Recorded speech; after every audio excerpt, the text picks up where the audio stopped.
ನಿಮ್ಮನೇಲಿ ಪುದೀನ ತಂದು ಹಾಗೆ ವೇಸ್ಟ್ ಆಗ್ತಾ ಇದೆಯಾ?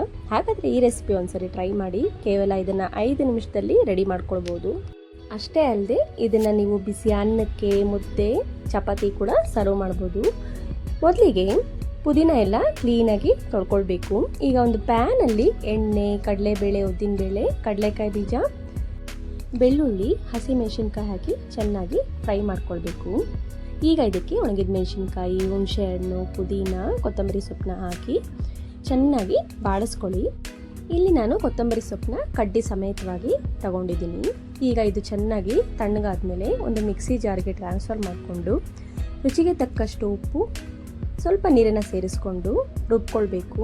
ನಿಮಗೆ ಯಾವ ಕನ್ಸಿಸ್ಟೆನ್ಸಿ ಬೇಕು ಅಷ್ಟು ನೀವು ರುಬ್ಕೊಳ್ಬೋದು. ಈಗ ಕೊನೆಯದಾಗಿ ಒಗ್ಗರಣೆ ಹಾಕಿದ್ರೆ ಇದು ರೆಡಿ ಆಗುತ್ತೆ. ಇದನ್ನು ನೀವು ಬಿಸಿ ಅನ್ನದ ಜೊತೆ ಸರ್ವ್ ಮಾಡಿದ್ರೆ ತುಂಬ ಚೆನ್ನಾಗಿರುತ್ತೆ. 2 ದಿನ ಸ್ಟೋರ್ ಕೂಡ ಮಾಡ್ಕೊಳ್ಬೋದು.